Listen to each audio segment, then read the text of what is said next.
warahmatullahi wabarakatuh. Halo semuanya, kami dari kelompok 3 akan mempresentasikan hasil diskusi kami tentang pengelolaan kelas.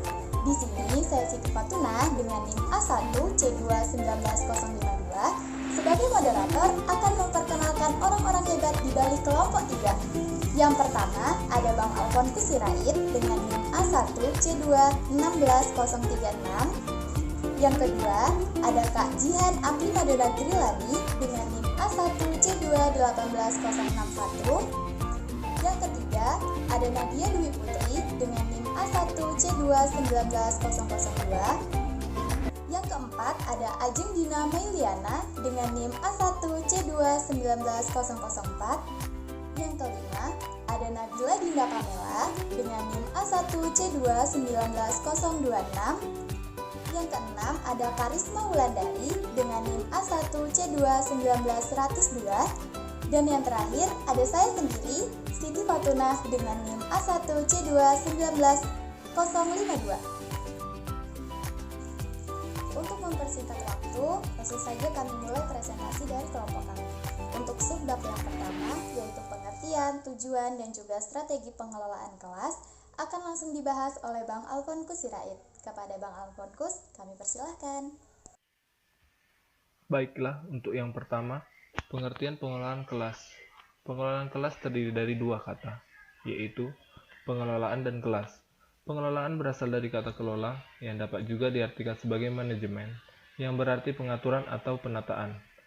Pengelolaan kelas dapat diartikan sebagai suatu kegiatan yang terencana, yang dengan sengaja dilakukan oleh pendidik, dengan tujuan untuk menciptakan dan mempertahankan iklim kondisi yang optimal di dalam kelas. Selanjutnya yang kedua, tujuan dari pengelolaan kelas. Tujuan dari pengelolaan kelas memungkinkan siswa belajar dan bekerja, terciptanya suasana sosial yang memberikan kepuasan, suasana disiplin, perkembangan intelektual, emosional, dan sikap, serta apresiasi kepada siswa. Selanjutnya, strategi dari pengelolaan kelas. Strategi pengelolaan kelas terbagi menjadi 3, yaitu yang pertama, penataan lingkungan belajar. Lingkungan belajar mempengaruhi fokus siswa, maka dari itu, penataan lingkungan belajar penting dilakukan, seperti penataan kursi, papan tulis, hiasan dinding, dan lain-lain. Yang kedua, cara pengajaran guru. Cara pengajaran guru juga mempengaruhi pengelolaan kelas. Misalnya, seperti metode diskusi, debat, demonstrasi secara langsung, dan lainnya. Yang ketiga, pengaturan perilaku dan motivasi siswa.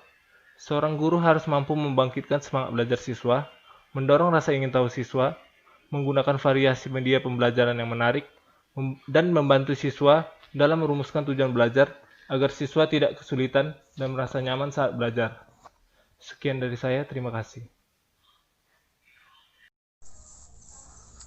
Terima kasih saya ucapkan kepada Bang Alfon Kusirait.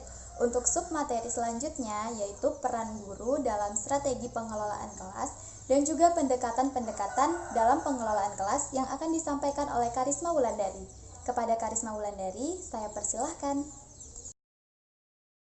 Baiklah, selanjutnya saya akan menjelaskan tentang peran guru dalam strategi pengelolaan kelas. Pada dasarnya, proses belajar mengajar merupakan inti dari proses pendidikan secara keseluruhan.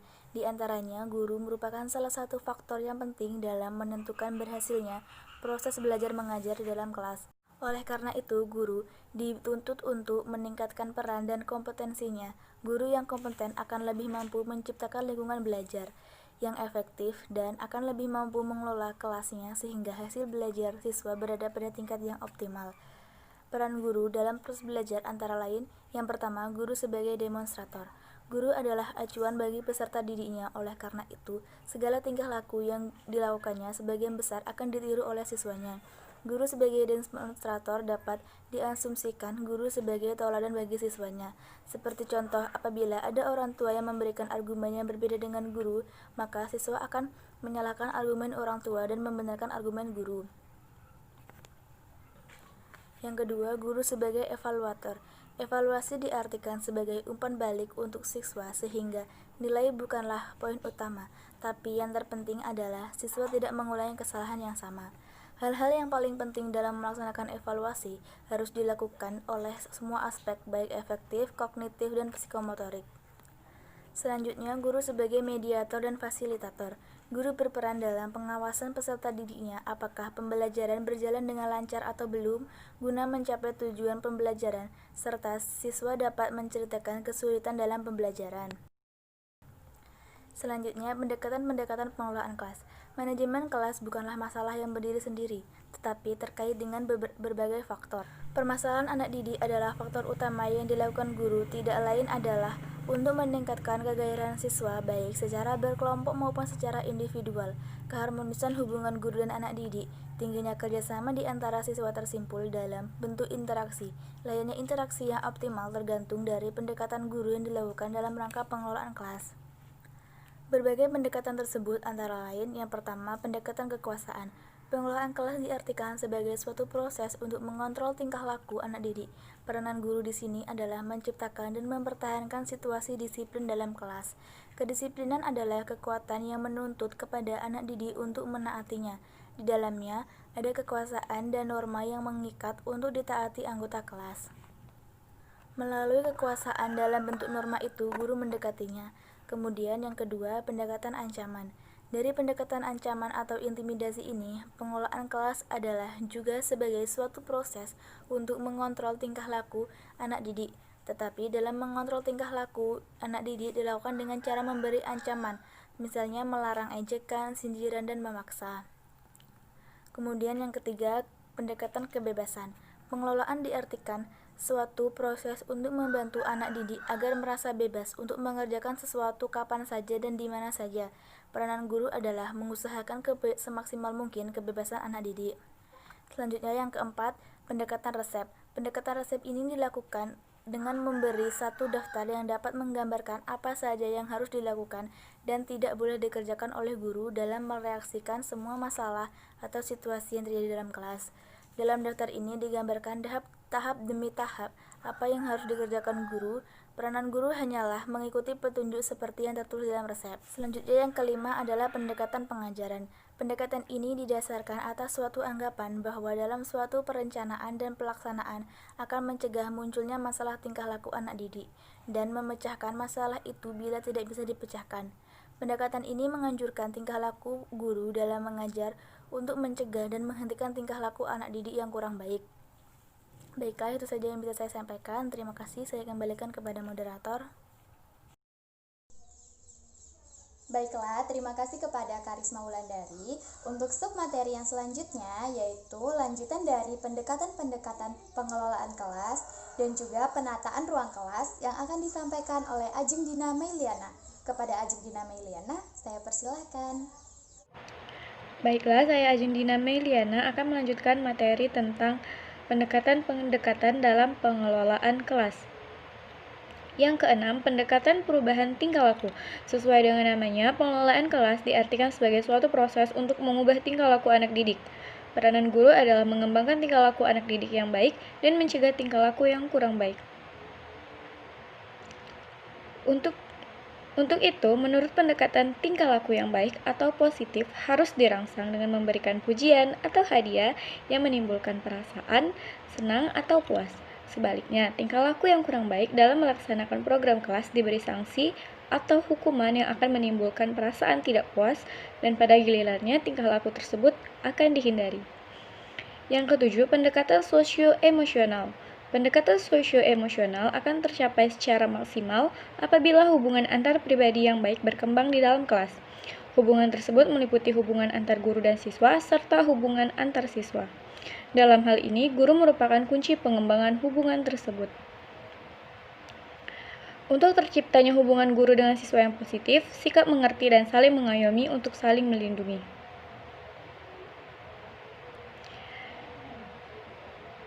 Selanjutnya, pendekatan kerja kelompok. Dalam pendekatan ini, peran guru adalah mendorong perkembangan dan kerja sama kelompok. Pengelolaan kelas dengan proses kelompok memerlukan kemampuan guru untuk menciptakan kondisi-kondisi yang memungkinkan kelompok yang produktif dan selain itu juga harus pula dapat menjaga kondisi itu agar tetap baik. Untuk menjaga kondisi kelas tersebut, guru harus dapat mempertahankan semangat yang tinggi, mengatasi konflik, dan mengurangi masalah-masalah pengelolaan. Yang terakhir, pendekatan elektis atau pluralistik. Pendekatan elektis ini menekankan pada potensialitas kreativitas dan inisiatif wali dan guru kelas dalam memilih berbagai pendekatan tersebut berdasarkan situasi yang dihadapinya. Penggunaan pendekatan itu dalam suatu situasi mungkin dipergunakan salah satu dan dalam situasi lain mungkin harus mengkombinasikan dan atau ketiga pendekatan tersebut. Pendekatan elektis disebut juga pendekatan pluralistik, yaitu pengelolaan kelas yang berusaha menggunakan berbagai macam pendekatan yang memiliki potensi untuk dapat menciptakan dan mempertahankan suatu kondisi memungkinkan proses belajar mengajar berjalan efektif dan efisien. Guru memilih dan menghubungkan secara bebas pendekatan tersebut sesuai dengan kemampuan dan selama maksud dan penggunaannya untuk pengelolaan kelas di sini adalah satu set rumpun kegiatan guru untuk menciptakan dan mempertahankan kondisi kelas yang memberi kemungkinan proses belajar mengajar berjalan secara efektif dan efisien. Materi selanjutnya yaitu penataan ruang kelas. Menciptakan suasana belajar yang menggairahkan perlu memperhatikan peraturan atau penataan ruang kelas dan belajar. Penyusunan dan pengaturan belajar hendaknya memungkinkan anak didik duduk berkelompok dan memudahkan anak didik bergerak secara leluasa. Dalam pengaturan ruang belajar, hal-hal yang diperhatikan adalah 1. Ukuran dan bentuk kelas. 2. Bentuk serta ukuran bangku dan meja anak didik. 3. Jumlah anak didik dalam kelas. 4. Jumlah anak didik dalam setiap kelompok. 5. Jumlah kelompok dalam kelas. Komposisi anak didik dalam kelompok itu juga diperlukan, misalnya seperti anak didik yang lebih cepat memahami bersama dengan anak didik yang lambat memahami. Next, materi tentang penerapan suatu sistem dalam mengelola kelas. Mengelola kelas itu merupakan perbuatan keputusan-keputusan yang direncanakan. Dasar dari pendekatan yaitu bahwa perilaku yang baik di kelas sebagian dapat dibentuk dengan cara memberikan ganjaran atau tidak. Penerapan sistem tersebut yaitu yang pertama, teknik mendekati. Bila seorang siswa mulai bertingkah, satu teknik yang biasanya efektif yaitu teknik mendekatinya. Kehadiran guru bisa membuatnya takut dan karena itu dapat menghentikannya dari perbuatan yang disruptif.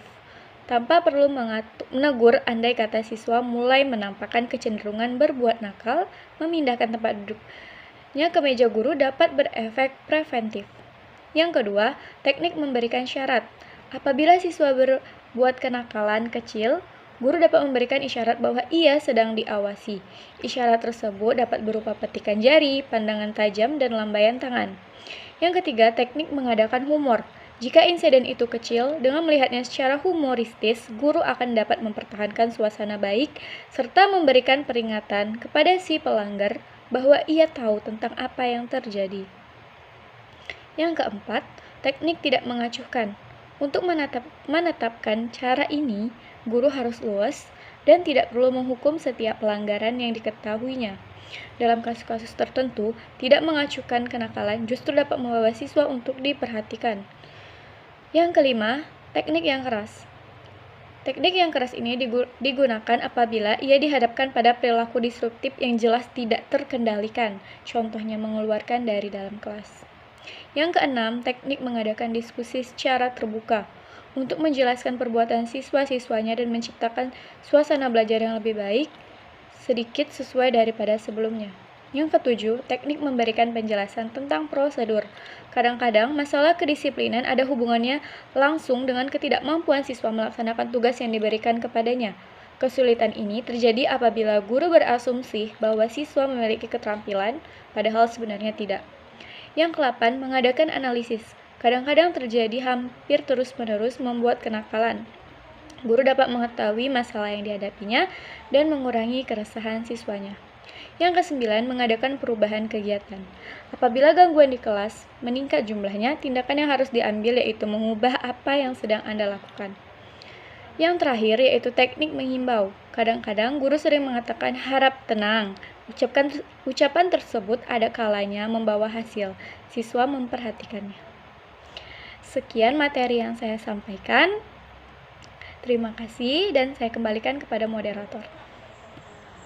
Terima kasih kepada Saudari Ajeng Dida Meliana.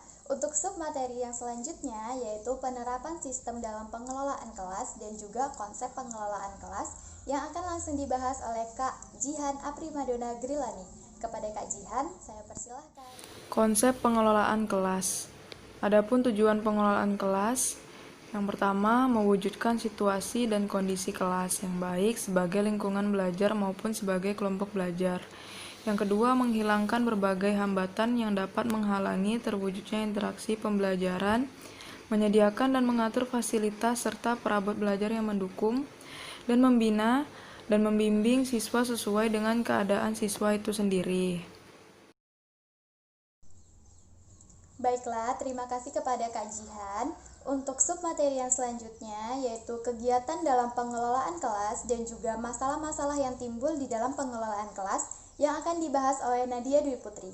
Kepada Nadia Dwi Putri, saya persilahkan. Nah, baiklah, selanjutnya kegiatan pengelolaan kelas. Nah, ada beberapa kegiatan yang perlu dilakukan oleh seorang guru dalam pengelolaan kelas. Yang pertama, mengecek kehadiran siswa.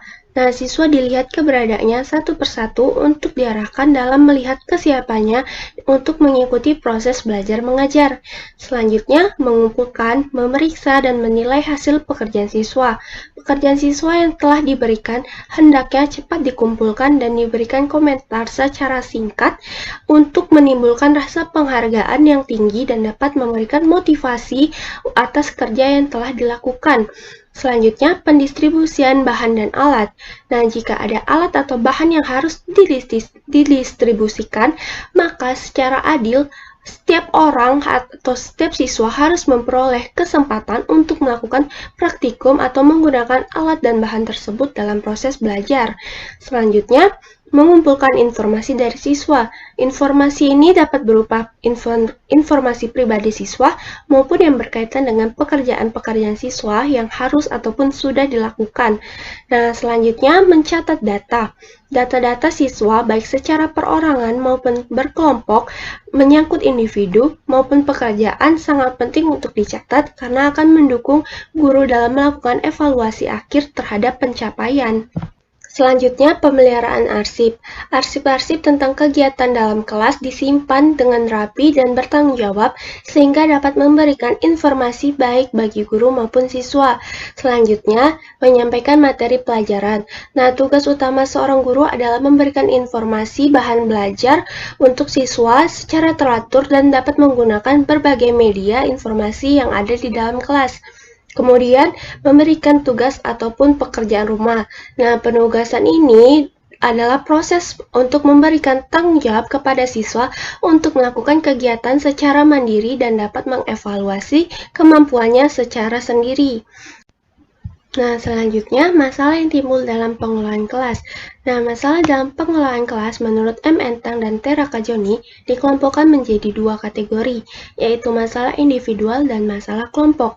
Nah, keanekaragaman atau bermacam-macam perilaku siswa dapat menimbulkan beberapa masalah pengelolaan kelas.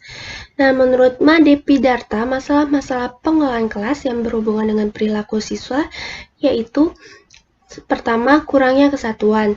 Nah, dengan berbagai macam kelompok, berbagai macam siswa, dan klik-klik yang ada, kemudian adanya pertentangan jenis kelamin dapat memicu adanya masalah. Selanjutnya, tidak ada standar perilaku dalam bekerja kelompok. Misalnya, ada siswa yang ribut, ada siswa yang bercakap-cakap, dan ada yang pergi ke sana kemari, dan sebagainya. Nah, selanjutnya, reaksi negatif terhadap anggota kelompok. Misalnya ribut, antar kelompok ada yang bermusuhan, ada yang saling mengucilkan, dan ada yang saling merendahkan kelompok lain. Kemudian selanjutnya, kelas mentoleransi kekeliruan teman-temannya. Nah, misalnya seperti ada temannya yang salah, kemudian teman yang lain justru menerima dan mendorong perilaku siswa yang keliru tersebut. Selanjutnya, mudah mereaksi negatif atau terganggu. Nah, misalnya, jika ada tamu-tamu yang datang, kemudian adanya perubahan cuaca yang terlalu panas atau yang berubah, jadi siswa sering terganggu dan dapat menimbulkan masalah. Nah, selanjutnya moral rendah, permusuhan, dan agresif.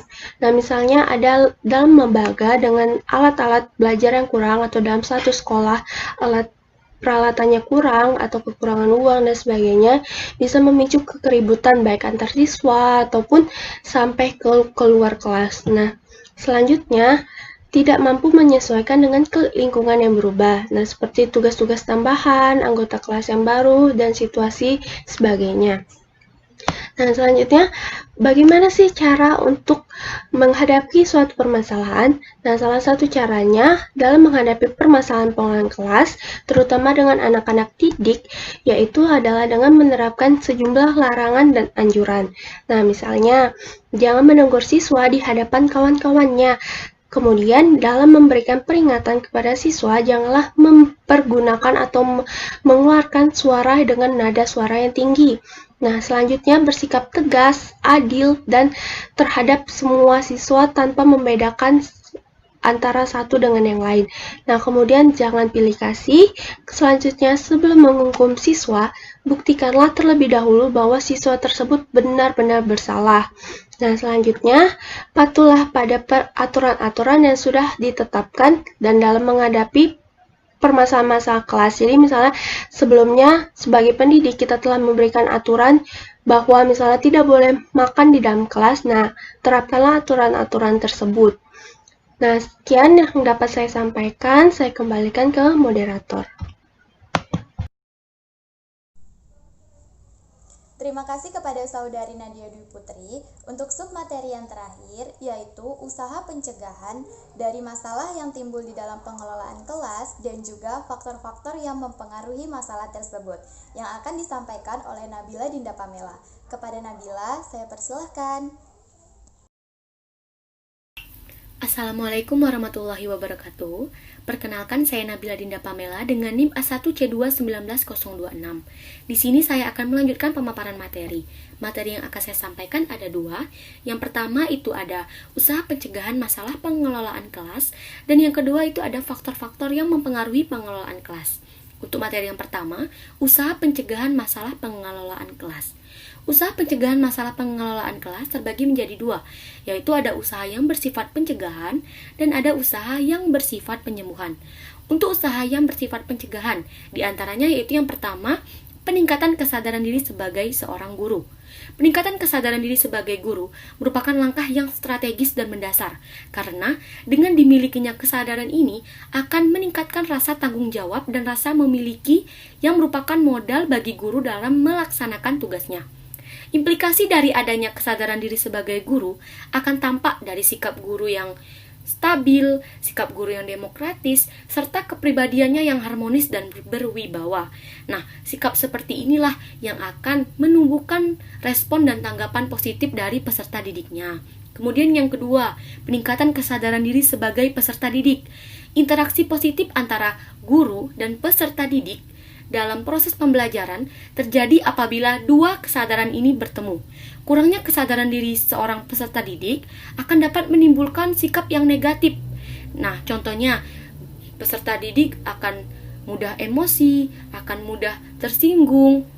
Maka dari itu, untuk meningkatkan kesadaran diri peserta didik, guru perlu melakukan beberapa hal. Yang pertama, guru dapat memberitahu apa hak dan kewajiban dari peserta didik. Kemudian yang kedua, guru harus memperhatikan keinginan dari peserta didik itu apa, kemudian kebutuhan peserta didik itu apa. Kemudian juga guru harus memberikan dorongan bagi peserta didiknya. Dan yang ketiga yaitu guru perlu menciptakan suasana saling menghormati serta saling menghargai. Yang ketiga, sikap polos dan tulus dari guru. Sikap ini mengandung makna bahwa guru dalam melakukan segala tindakan tidak boleh berpura-pura bersikap dan bertindak apa adanya.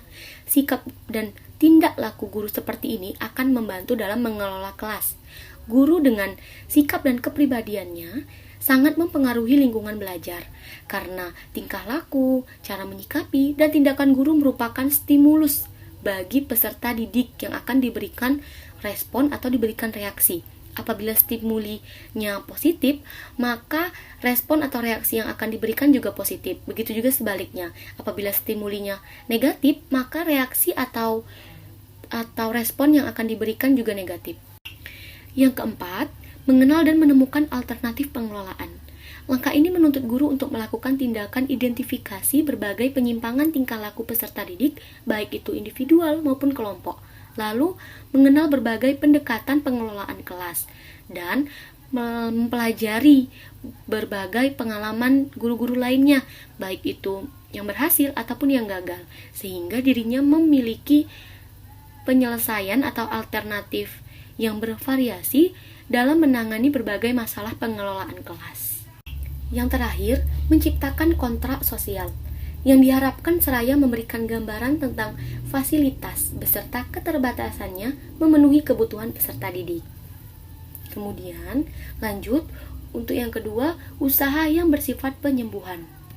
Selanjutnya, usaha yang bersifat penyembuhan. Usaha yang bersifat penyembuhan diantaranya yang pertama, mengidentifikasi masalah. Pada langkah ini, guru mengenal dan mengetahui berbagai masalah-masalah yang terjadi di dalam kelas. Kemudian, guru mengidentifikasi jenis penyimpangan sekaligus mengetahui latar belakang yang membuat peserta didik melakukan penyimpangan tersebut. Yang kedua, menganalisis masalah. Pada langkah ini, guru mulai menganalisis dan menyimpulkan latar belakang dan sumber-sumber dari penyimpangan itu. Yang ketiga, menilai alternatif-alternatif pemecahan. Pada langkah ini, guru menilai dan memilih alternatif pemecahan masalah seperti apa yang dianggap tepat untuk menanggulangi masalah tersebut. Dan yang terakhir, mendapat balikan. Pada langkah ini, guru melaksanakan monitoring dengan maksud menilai keampuhan pelaksanaan dan alternatif pemecahan yang dipilih untuk mencapai sasaran sesuai dengan yang direncanakan. Kilas balik dengan adanya pertemuan dengan peserta didik. Untuk materi yang kedua, faktor-faktor yang mempengaruhi pengelolaan kelas. Faktor-faktor yang mempengaruhi pengelolaan kelas terbagi menjadi 3. Yang pertama, kondisi fisik, yang kedua, kondisi sosio-emosional, dan yang ketiga, kondisi organisasional. Kita bahas yang pertama, yaitu kondisi fisik. Lingkungan fisik tempat belajar mempunyai pengaruh penting terhadap hasil pembelajaran.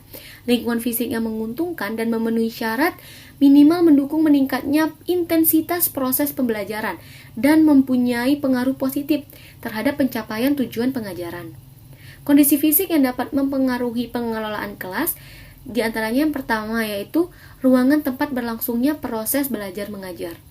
Ruangan tempat berlangsungnya proses belajar mengajar harus memungkinkan semua siswa dapat bergerak leluasa, tidak berdesak-desakan dan tidak saling mengganggu antara siswa yang satu dengan siswa yang lainnya. Kemudian besarnya ruangan kelas tergantung jenis kegiatan dan jumlah siswa yang mengikuti kegiatan tersebut. Kemudian apabila ruangan tersebut terdapat hiasan, maka gunakan hiasan yang mempunyai nilai-nilai pendidikan. Yang kedua, pengaturan tempat duduk. Dalam mengatur tempat duduk, yang penting adalah memungkinkan terjadinya tatap muka. Dengan demikian, guru dapat mengontrol tingkah laku siswa. Dalam mengatur tempat duduk, guru dapat memperhatikan postur tubuh. Apabila siswa yang memiliki postur tubuh lebih kecil dapat ditempatkan di tempat duduk yang paling depan. Begitu juga sebaliknya, peserta didik yang mempunyai postur tubuh lebih besar ditempatkan di posisi belakang. Yang ketiga yaitu ada ventilasi dan pengaturan cahaya. Ventilasi dan penerangan adalah aset penting dalam proses belajar mengajar untuk terciptanya suasana belajar yang nyaman. Oleh karena itu, ventilasi harus cukup menjamin kesehatan siswa. Yang keempat itu ada pengaturan barang-barang siswa. Barang-barang hendaknya disimpan pada tempat khusus yang mudah dicapai oleh siswa apabila segera diperlukan dan segera dipergunakan untuk kepentingan belajar. Selanjutnya yang kedua, kondisi sosio-emosional. Kondisi sosio-emosional dalam kelas akan mempunyai pengaruh yang cukup besar terhadap proses belajar mengajar, kegairahan siswa, dan efektivitas tercapainya tujuan pengajaran. Kondisi sosio-emosional yang dapat mempengaruhi pengelolaan kelas diantaranya yang pertama, tipe kepemimpinan. Peranan guru dan tipe kepemimpinan guru akan mewarnai suasana emosional di dalam kelas. Kesemuanya peranan guru akan memberikan dampak kepada peserta didik. Yang kedua itu ada sikap guru. Sikap guru dalam menghadapi siswa yang melanggar peraturan sekolah hendaknya tetap sabar dan tetap bersahabat dengan suatu keyakinan tingkah laku tersebut dapat diperbaiki. Kalaupun guru harus membenci, maka bencilah tingkah lakunya, jangan siswanya. tetap perlakukan siswa dengan hangat agar siswa tersebut dapat insaf atas kesalahannya. Selanjutnya yang ketiga itu suara guru. Suara guru bukan faktor yang cukup besar, namun turut mempengaruhi proses belajar mengajar. Suara guru hendaknya lebih rendah tetapi cukup jelas dengan volume suara yang penuh dan kedengarannya rileks. Itu akan cenderung mendorong siswa untuk memperhatikan pelajaran. Selain itu juga, tekanan suara guru hendaknya lebih bervariasi agar tidak membosankan. Yang keempat, pembinaan hubungan baik. Pembinaan hubungan baik antara siswa dengan guru itu adalah sangat penting. Karena dengan terciptanya hubungan baik, maka siswa itu akan gembira, akan bergairah dan semangat, kemudian bersikap optimistik, realistik dalam kegiatan belajar yang sedang dilakukannya, serta terbuka terhadap hal-hal yang ada pada dirinya. Selanjutnya, kondisi organisasional. Kegiatan rutin secara organisasional, baik itu yang dilakukan tingkat kelas ataupun tingkat sekolah, itu akan dapat mencegah timbulnya masalah dalam pengelolaan kelas. Kondisi organisasional yang dapat mempengaruhi pengelolaan kelas, diantaranya itu yang pertama, pergantian pelajaran. Ketika terjadinya pergantian dalam pembelajaran, itu harus segera disikapi oleh guru, karena dalam proses ini akan ada jeda atau ada kekosongan, sehingga memungkinkan terjadinya interaksi yang tidak diharapkan antara siswa yang satu dengan siswa yang lainnya. Kemudian yang kedua itu, guru berhalangan hadir. Guru yang berhalangan hadir akan menyebabkan terjadinya kekosongan juga kan dalam proses belajar mengajar. Maka dari itu, untuk menghindari terjadinya keributan atau perilaku-perilaku yang tidak diharapkan, seperti siswa berlarian ke sana kemari mengganggu kelas lain, atau bahkan merusak fasilitas yang ada. Maka dari itu, di sini guru piket harus paham apa yang terjadi dan mempersiapkan diri untuk menutup ketidakhadiran tersebut. Dan yang ketiga yaitu masalah antar siswa. Masalah antar siswa ini biasanya terjadi karena kondisi emosional yang tidak terkendali dan tidak terorganisasikan oleh guru. Maka dari itu, guru harus memahami karakteristik dan potensi sehingga dapat dipahami keseluruhan perilaku masing-masing dan menekan munculnya konflik yang dapat terjadi. Baiklah, sekian materi yang dapat saya sampaikan. Terima kasih, saya kembalikan ke moderator. Nah, itu tadi materi yang dapat disampaikan oleh kelompok 3 tentang pengelolaan kelas. Di sini saya sebagai moderator dapat menyimpulkan bahwasanya pengelolaan kelas adalah suatu kegiatan yang dengan sengaja dilakukan guna mencapai tujuan pembelajaran, di mana tujuan dari pengelolaan kelas ini adalah untuk menyediakan berbagai macam fasilitas yang dibutuhkan oleh peserta didik agar peserta didik dapat merasa nyaman selama kegiatan belajar dan mengajar. Dan peran guru di dalam pengelolaan kelas sangatlah penting, di mana peran guru di dalam pengelolaan kelas ini yaitu sebagai demonstrator, sebagai evaluator, dan juga sebagai fasilitator.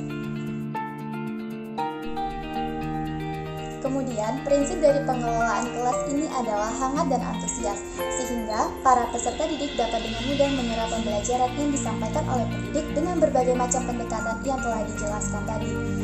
Untuk penataan ruang kelas seperti bangku, meja, jumlah peserta didik di dalam kelas juga sangat mempengaruhi peserta didik dalam menyerap ilmu yang diberikan oleh para pendidik. Permasalahan yang sering muncul di dalam pengelolaan kelas ialah peserta didik yang tidak bisa untuk menyesuaikan dirinya. Oleh karena itu, kita sebagai seorang pendidik harus memiliki banyak strategi untuk dapat memahami para peserta didik, memahami potensinya, dan memahami bakatnya. Nah, itu saja presentasi dari kelompok kami. Di sini saya sebagai moderator mewakili kelompok saya, yaitu kelompok 3. Kami sadar masih banyak kekurangan dalam presentasi kami kali ini. Oleh karena itu, kami membutuhkan saran dan kritik teman-teman yang bersifat membangun agar kami dapat menjadi lebih baik untuk kedepannya. Apabila dari awal sampai akhir kelompok kami terdapat kesalahan kata maupun salah perbuatan, saya mewakili teman-teman memohon maaf yang sebesar-besarnya. Wassalamualaikum warahmatullahi wabarakatuh.